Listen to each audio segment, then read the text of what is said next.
वालों ने बोल दिया कि अगर अंग्रेजों ने कोई भी ज्यादती की तो आखी बम्बई में हड़ताल कर देंगे। और तू किधर को जा रहा है? बॉम्बे टाइम जा रहा हूँ भाई। ग्वालियर नहीं? अरे मैं अभी तो जा रहा हूँ। चल चले, चल चल चल चल मैं नौजवान, चल चल मैं नौजवान, चल चल मैं नौजवान, चल चल मैं नौजवान। ये भाई देख देख देख कैसी काली घटा उठ रही है। लगता है जोर का तूफान आएगा। अरे तूफान तो आएगा ही, देख नहीं रहा कितने सारे लोगों की भीड़ आई है। आज तो बहुत बड़ा तूफान आएगा, बहुत बड़ा। चल ए भाई लोग थांबा थांबा, तुम लोग क्या ग्वालियर टैंक में जा रहे हो? अब मोशी हम उधर ही जा रहे हैं, तू भी चलेगी क्या? हाँ रे, मुझे भी उधर ही जाना है। तू अकेली आई क्या? नहीं रे, मैं और मेरी लड़की निकले थे, वो कॉलेज में पढ़ती है। उसी ने तुम्हें बताया कि आज ग्वालियर टैंक में गांधी जी और बहुत सारे नेता लोग आने वाले थे। तो मैंने सोचा मैं भी उन्हें देखने जाऊं। तो मैं और उनके साथी लोग हम सब साथ में चल पड़े। और देवा रे देवा, वो ठहरे जवान जवान लोग बातें करते करते आगे निकल गए और मैं यहाँ रह गई। ये मोशी कोई बात नहीं, तू हमारे साथ चल। हाँ हाँ चलो चलो। चलो। अरे देख तो, लगता है आसपास के गांव के किसान लोग भी आ रहे हैं। क्यों भाई, तुम भी ग्वालियर टैंक मैदान जा रहे हो क्या? हाँ भाई हाँ, वही के लिए आए हैं। और भैया, हम सीधे गांव से खेती बाड़ी का सारा काम छोड़ छाड़ कर यहाँ बम्बई आए गांधी जी से मिलने। कहाँ है वो? अरे भाई ये तो बताओ किस गांव से आए हो तुम लोग? हम लोग थाने से आए, पूरा 20 मील पैदल चल के। और पता है हम सुबह 4 बजे से निकले हैं घर से। और ये देखो मेरी ये चप्पल भी टूट गई और ये पैर में छाले भी हो गए। दीवारे दीवार। सलमा, अरे बेटी सलमा जल्दी चल, ग्वालियर टैंक मैदान आ ही गए। अब्बाजान, ये बम्बई शहर कितना बड़ा है। अब्बाजान देखिए ना, कितनी बड़ी बड़ी इमारतें हैं।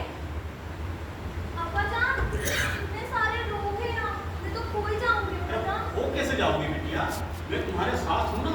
लगता है अपन पहुँच ही गए हैं मंजिल पर। क्यों बड़े मियाँ, आप भी ग्वालियर टैंक मैदान जा रहे हैं क्या?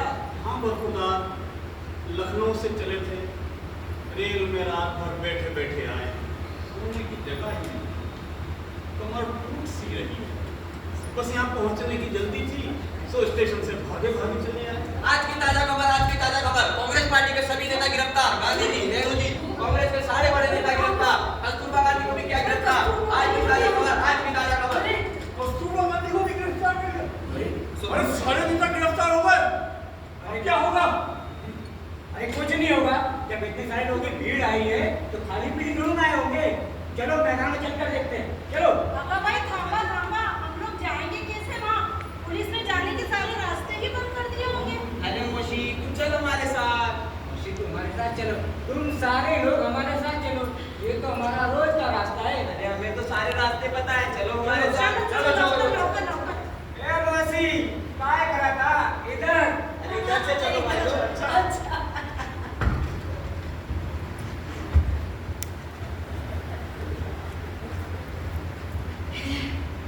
सारे तरफ पुलिस का पहरा, सारे रास्ते बंद।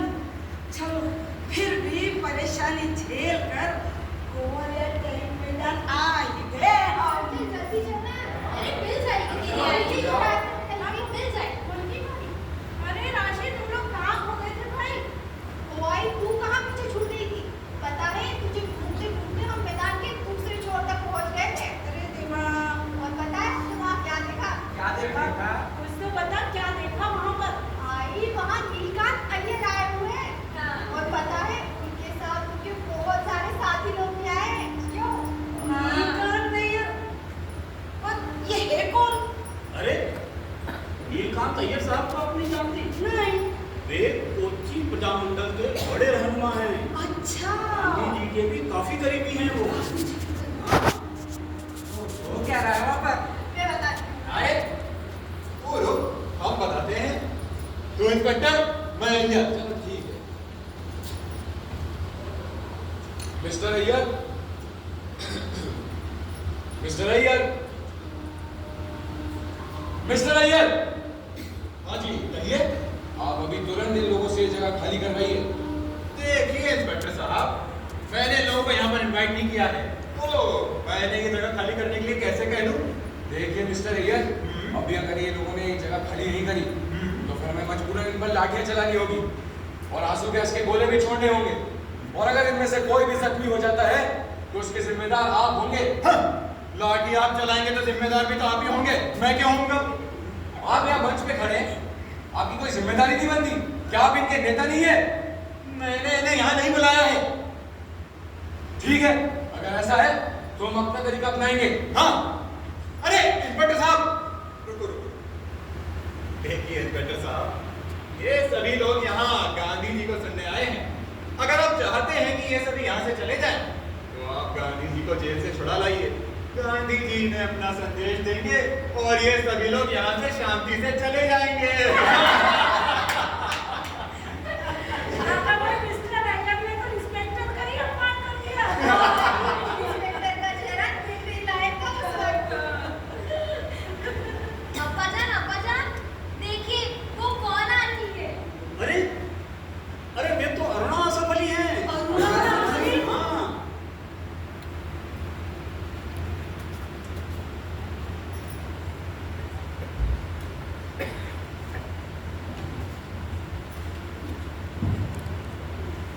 वन्दे मातरम् वन्दे मातरम् सुजला सुफला मलयज शीतला शस्य श्यामला मातरम् वन्दे मातरम् वन्दे मातरम्।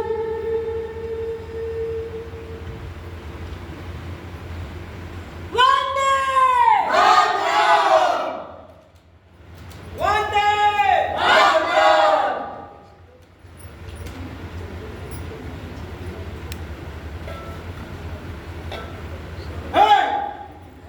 सावधान! सभी लोगों को अंतिम चेतावनी दी जाती है। यहाँ मैदान खाली कर दे और अपने अपने घर को लौट जाए। जो भी मैदान में या सड़कों पर पाया गया उसे पुलिस हिरासत में ले लेगी। यहाँ आप सभी को अंतिम चेतावनी दी जा रही है। वंदे! आपकी बात उसके लिए कससे बसते हुए, अरे आपकी चेतावनी को फर्क नहीं पड़ा इनको। Bloody fools! ये ऐसे नहीं मानेंगे। इनका आंसू गैस के गोले छोड़ने ही पड़ेंगे। Come on! अगर पुलिस ने आंसू गैस के गोले छोड़े तब तो हम सभी को यहाँ से जाना ही पड़ेगा। अरे कोई नहीं हटेगा। अगर पुलिस आंसू गैस के गोले छोड़ती है तो किसी को घबराना नहीं है, जमीन पर लेट जाना है ना? इससे आंसू गैस का असर नहीं होगा। समझ गए सारे? समझ गए? हाँ, कहा था ना मैंने? ये लातों के भूत ऐसे नहीं मानेंगे। छोड़ो इन आंसू गैस के गोले।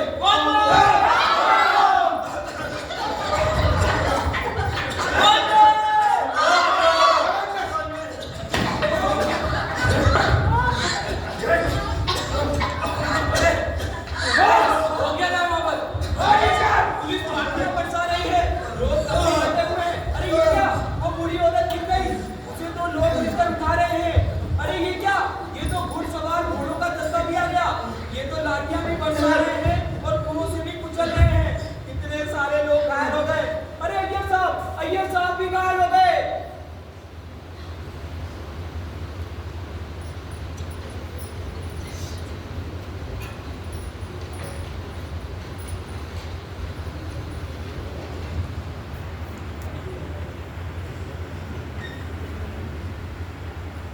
सुबह की तरह शाम को भी शिवाजी पार्क में एक मीटिंग हुई, जहां 1 लाख से ज्यादा लोग इकट्ठा हुए। वहां भारी मात्रा में पुलिस बल तैनात थी। पुलिस ने लोगों पर आंसू गैस और लाठीचार्ज शुरू कर दिया और सुबह की ही तरह शाम को भी लोग वहां पर डटे रहे। शिवाजी पार्क रहवासी क्षेत्र था। वहां रहने वालों में महिलाएं, बच्चे, बुजुर्ग सभी शामिल थे उन्होंने सभा में आए हुए लोगों को आंसू गैस से बचाने के लिए अपने घरों से गीले तौलिए और गीले कपड़े पहनना शुरू कर दिए ताकि लोगों पर आंसू गैस का असर कम हो सके। 9 अगस्त 1942 में पुलिस ने बंबई में 15 अलग अलग जगह फायरिंग की, जिसमें 8 लोग मारे गए पुलिस की फायरिंग में। उसके बाद लोगों ने पोस्टर बनाकर लगाना शुरू किया, कभी बस अड्डों पर, कभी रेलवे स्टेशन, कभी चौराहों पर, सब तरफ। स्कूल कॉलेज बंद हो गए, मिल कारखानों में हड़तालें हो गई। लोग विरोध की योजना बनाते, कभी खुले तौर पर, कभी चोरी छुपे, घरों पर, खुले मैदानों में खुफिया गिरा। और बरतानिया पुलिस लाठी और गोली का कहर बरपाती रही।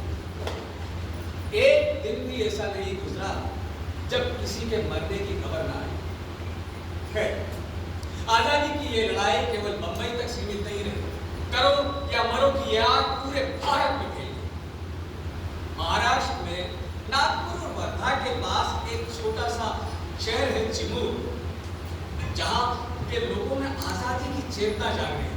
और वहां आंदोलन की अगुवाई एक संत तुकडोजी महाराज कर रहे।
भारत के लोगों के जीवन को मुक्त करवाने के लिए आजादी आज़ादी की लड़ाई लड़ रहे और अंग्रेज में गुलाम बनाए रखना था।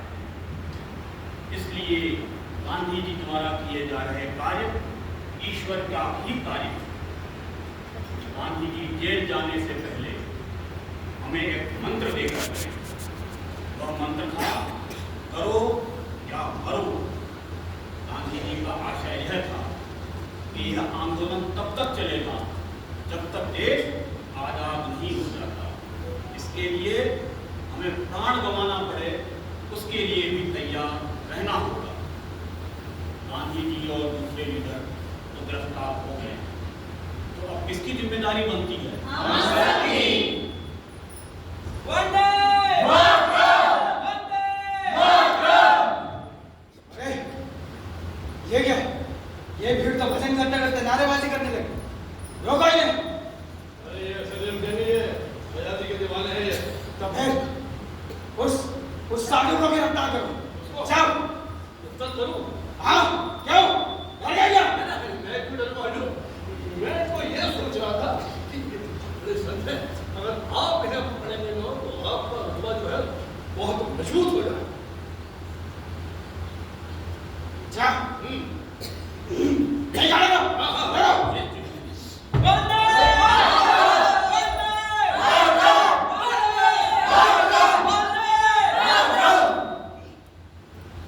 सुनो। जाओ, तुम गिरफ्तार करो। क्यों? आना। जाओ। पकड़ के लाओ उसे जेल।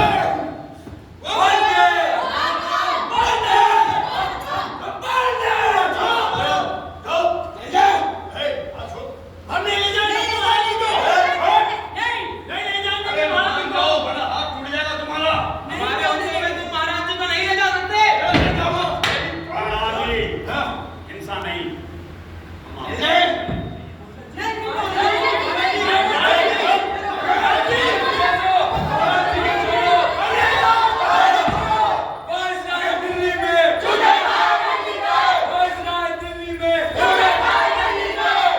ये भीड़ पे काम हो रही है। भगाओ इसे यहाँ से। कभी लाठी चार्ज करो सब पे।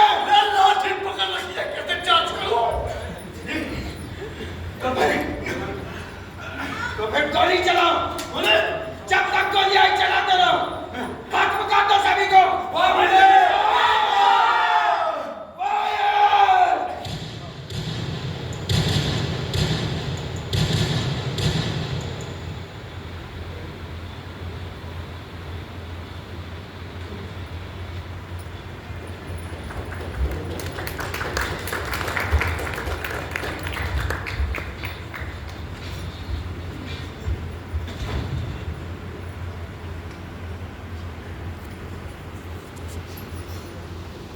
चलो, अच्छा किया उनको मार दिया। ये साला जहासन अपने आप को समझता क्या था? अरे हम तो समझते थे कि हिंदुस्तानी है तो अपने लोगों पर गोलियां थोड़े चलाएगा, ज्यादा से ज्यादा लाठी चार्ज करेगा। और क्या? तो गुरुजी महाराज की प्रभात फेरी में हम कोई दंगा थोड़ा ना कर रहे थे, हम तो भजन गा रहे थे। और क्या? लेकिन जब गोलियां चली तो अपना राजू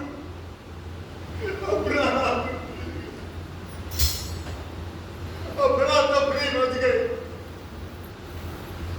खून की नदियां बहने लगी, लोग टपाटप गिरने लगे।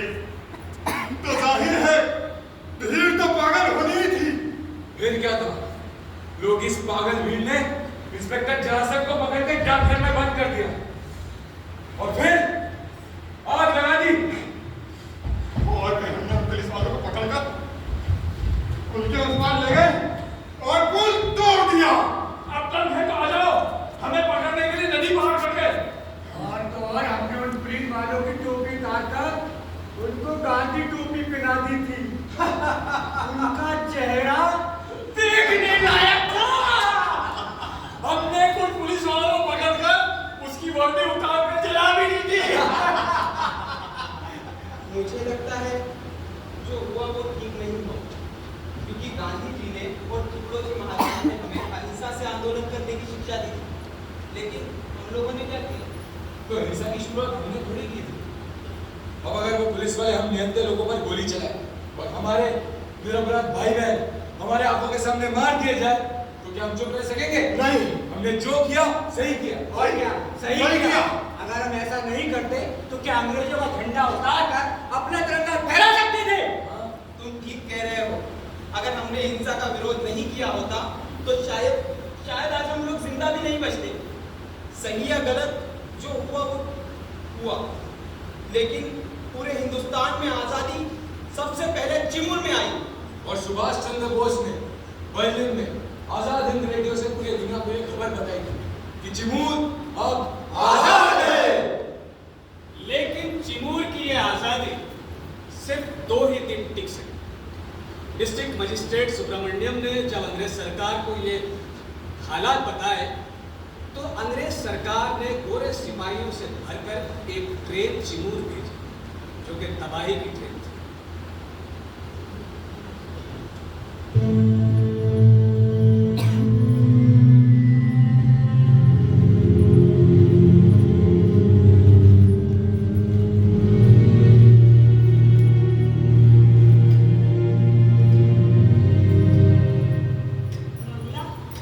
नलिनी सो गई क्या?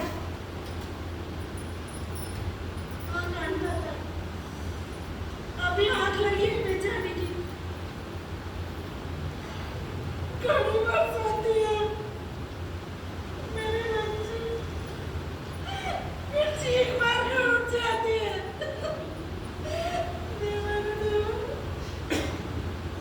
इन हराम को गोरे सिपाहियों ने 12 साल की बच्ची तक को भी नहीं छोड़ा। हमने इतनी बहादुरी से लड़कर चिमूर आजाद करवाया था और हम आजादी का जश्न भी नहीं मना पाए थे कि तीसरे एक दिन को पूरे सिपाहियों से भरी तबाही फैलाने वाली ट्रेन आ गई। आदमी नहीं, राक्षस थे ये गोरे लोग।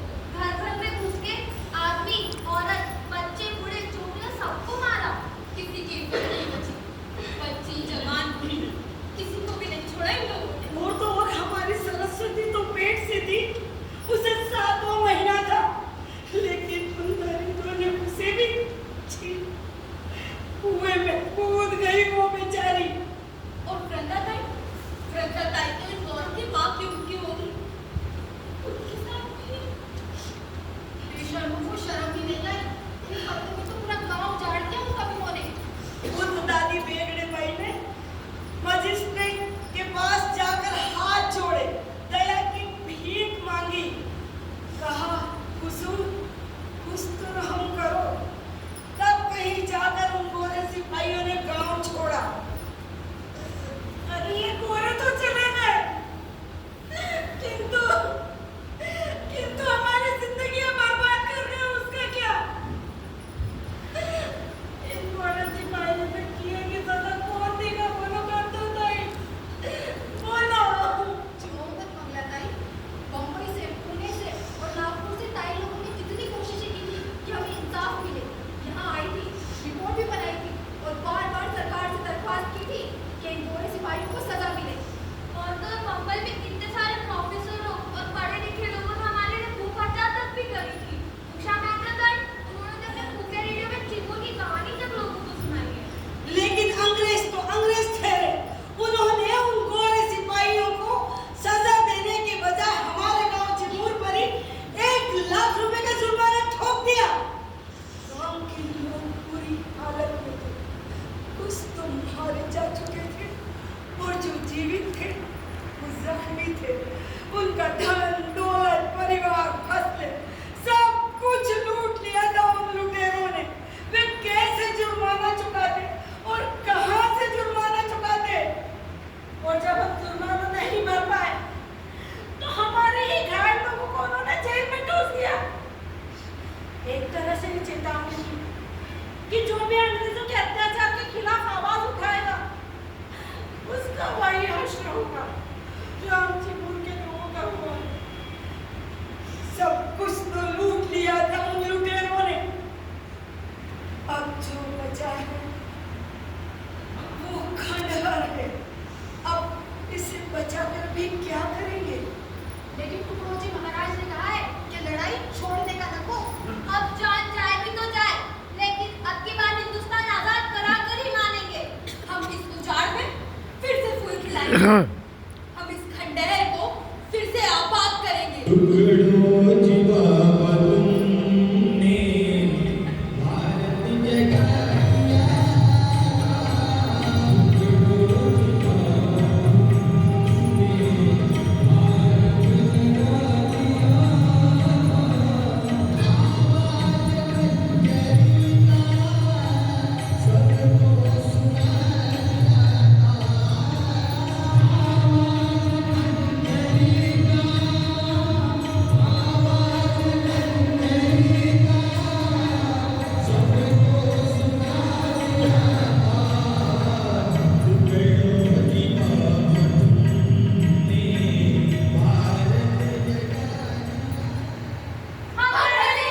जीत रहेंगे, हम आजादी पाएंगे, तब हम खुशियां मनाएंगे, तब हम खुशियां मनाएंगे।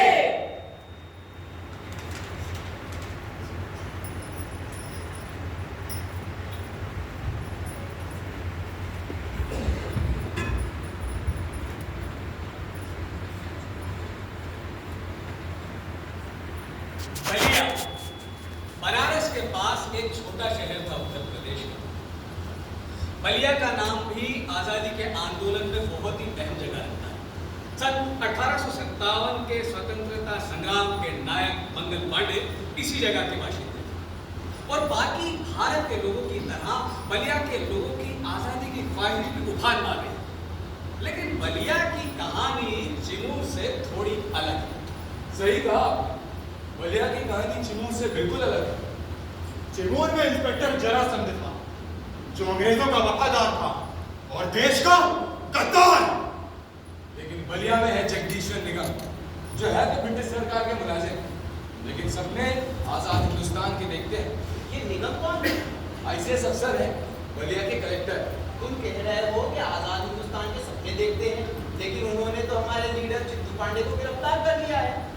भाई सरकारी मुलाजिम हैं तो सरकार के हुक्म की थोड़ी बहुत तो तामील करनी ही पड़ती है। लेकिन भैया तुम ही बताओ, चित्तू पांडे ही तो पूरे आंदोलन की अगुवाई कर रहे थे, अब उन्हीं को गिरफ्तार कर लिया, अब आंदोलन आगे कैसे बढ़ेगा? जब एक रास्ता बंद होता है तो दूसरा खुल जाता है। सुना है परसों ही बनारस से बलिया एक ट्रेन आई, उसमें बनारस के कई सारे विद्यार्थी और सबके लिए आजादी के संदेश लेकर आए हैं।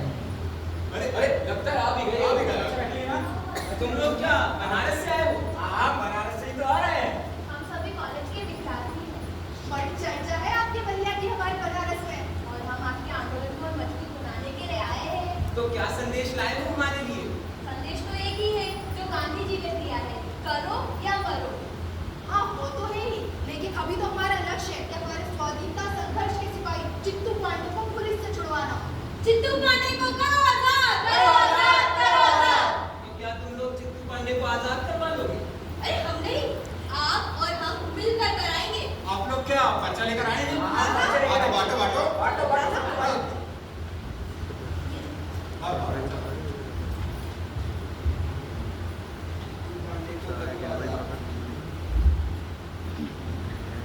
देखा तुमने, मैंने पहले ही कहा था, बलिया की कहानी चिमूर से एकदम अलग है। वहाँ एक ट्रेन पहुंची थी गांव का विनाश करने के लिए, यहाँ एक ट्रेन आई है आजादी के सपने लेकर।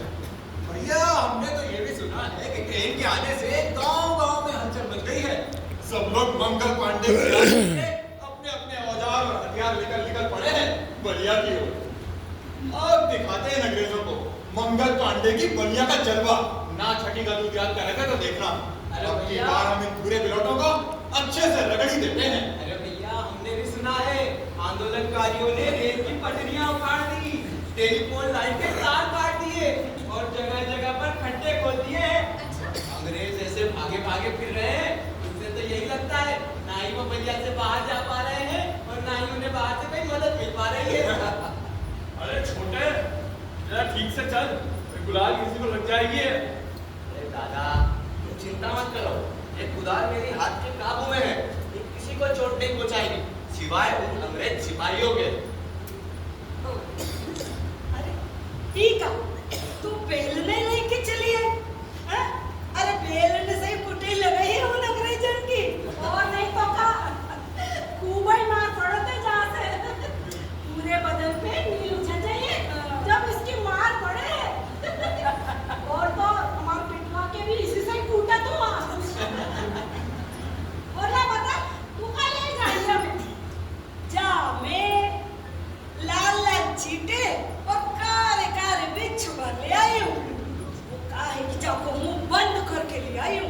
उते थाने पे जाके चाको मुंह खोल दूंगी तो सारे सिपाही इतने उतने बगल फिरेंगे। हाय भैया सही कहते हैं, जब तक पहुंच गई है तब अपन पांडे जी को छुड़वा रही है। और क्या लगता है सभी लोग आ गए। चलो अब सब मिलकर चौकी पर चलते हैं और उनसे मांग करते हैं कि चित्तू पांडे को वो आजाद करें। चलो चित्तू पांडे को करो आजाद, करो आजाद, करो आजाद। चित्तू पांडे को करो आजाद, करो आजाद, करो आजाद। चित्तू पांडे जिंदाबाद, जिंदाबाद, जिंदाबाद। चित्तू पांडे जिंदाबाद, जिंदाबाद, जिंदाबाद। चित्तू पांडे को आजाद करो, आजाद करो, आजाद करो। सुनिए, सब शांत हो जाइए और ध्यान से मेरी बात सुनिए। आप सभी के लिए खुशखबरी, बलिया के जिला कलेक्टर जगदीश्वर निगम जी और पुलिस अधीक्षक रियाज अहमद खान साहब के आदेश अनुसार आज यानी 19 अगस्त 1942 को तत्काल प्रभाव से चित्तू पांडे और उनके साथियों को बिना किसी शर्त के रिहा किया जाए। ओ साहब कोनो मजाक तो ना करो हो। जी नहीं, सचमुच रिहा किया जाएगा। अब आगे गौर से सुनिए। साथ ही बलिया के प्रशासनिक व्यवस्था बलिया के स्वतंत्रता सेनानियों को सौंपी जाती है।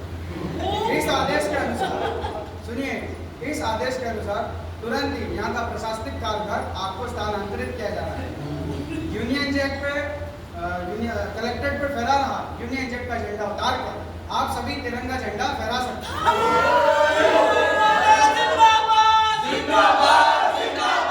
साथ ही आज से आजाद बलिया की सरकार का शासन होगा।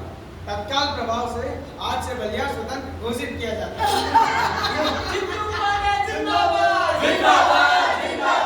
अरे यहीं खड़े रहेंगे, जाइए जाइए, चित्तू पांडे का स्वागत कीजिए। अरे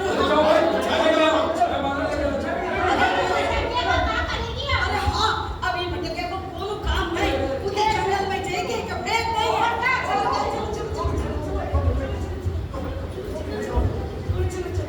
जगदीश्वर